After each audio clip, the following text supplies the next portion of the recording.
ಬೆಳಗ್ಗೆ ಡ್ರೋನ್ ಇಂದ ಸ್ಟಾರ್ಟ್ ಮಾಡಾದ್ಮೇಲೆ 3 ರಿಂದ 4 ಸತಿ ಒಂದು ಬೆಳೆಗೆ 3 ರಿಂದ 4 ಸ್ಪ್ರೇ ಕೊಡಲೇಬೇಕು. ಓಕೆ. ಫಸ್ಟ್ ಸ್ಪ್ರೇ DAP ಮತ್ತೆ ಯೂರಿಯಾ ಎಷ್ಟು? DAP ಸರ್ ಫಸ್ಟ್ ಬೆಳೆಗೆ 2 ಯೂರಿಯಾ 1 DAP 1 ಆಗಲ್ಲ ಸರ್. ಈ ಫಸ್ಟ್ ಬೆಳೆ ಸೆಕೆಂಡ್ ಬೆಳೆಗೆ DAP ಪೊಟ್ಯಾಶ್ ಕೊಟ್ಬಿಟ್ರೆ ಕೊಬ್ಬು ಸ್ಟ್ರೆಂತ್ ಆಗಿರುತ್ತೆ, ಎಷ್ಟೇ ಗಾಳಿ ಬೀಸಿದ್ರು ಬೀಳಲ್ಲ, ಟನ್ನೇಜ್ ಜಾಸ್ತಿ ಬರುತ್ತೆ.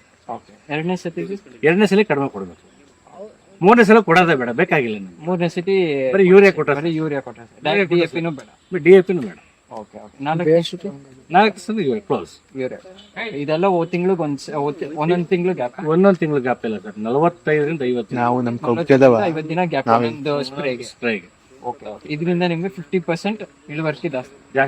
40%. 40 ಅಲ್ಲ, 40. ನಾವೇನು ಮೊದಲು ಭೂಮಿಗಾಗಿ ಬೆಳೀತದ ಅದಕ್ಕೂ 40% ಜಾಸ್ತಿ. ಓಕೆ. ಒಟ್ಟಲ್ಲಿ ಹೊಸದಾಗಿ ನಾವು ಇಲ್ಲಿ ಈ ಭಾಗದ ರೈತರಿಗೆ ಅನುಕೂಲ ಆಗಲಿ, ನಮ್ಮಿಂದ ನಾವು ಸ್ವೀಕರಣೆ ಮಾಡಲಿ ಅಂತೇಳಿ ಮಾಡ್ತಾ ಇರ್ತೀವಿ. ಜನ ಇನ್ನು ನಮ್ಮ ರೈತರು ಡ್ರೋನಲ್ಲಿ ಹೋದ್ರೆ ಸ್ವಲ್ಪ ಚೆನ್ನಾಗಿ ಬೆಳೀತದೆ ಅಂತ ಹೋಸತಿ ಎಷ್ಟೋ ಜನ ಆಡ್ಕೊಂಡ್ರು ನಂಗೆ ಈ ರೋಡಲ್ಲಿ. ಈಗ ಆಡ್ಕೊಂಡು ಹೋಗ್ಲಕ್ಕ ನನ್ಗೆ ಬೆಂತಾರೆ ಸರ್, ಪ್ರಯೋಗ ಮಾಡಿದ್ರೆ ಚೆನ್ನಾಗಿ ಅವ್ರಿಗೆ ಏನೋ ಒಂಥರ ಹೊಸ ತೋರ್ಸಕ್ ಹೋದಾಗ ಬರುತ್ತಾ, ಇಷ್ಟೊಂದು ಇದು ಮಾಡ್ಬೇಕಾ. ಯಾವಾಗ ನಾನು ಅವ್ರಿಗೆ ನಾನು ನಮ್ಮ ಈ ಭಾಗದ ರೈತರಿಗೆ ನಾನು ಥಿಯರಿ ಹೇಳಕ್ಕೆ ಇಷ್ಟಪಡಲ್ಲ. ರಿಸಲ್ಟ್ ಪ್ರಾಕ್ಟಿಕಲ್ ನಾನು ಮಾಡಿದ್ದೀನಿ, ನೀನು ಮಾಡಿ ಖುಷಿ ಇದ್ರೆ ಸರ್ ಬೇಡ.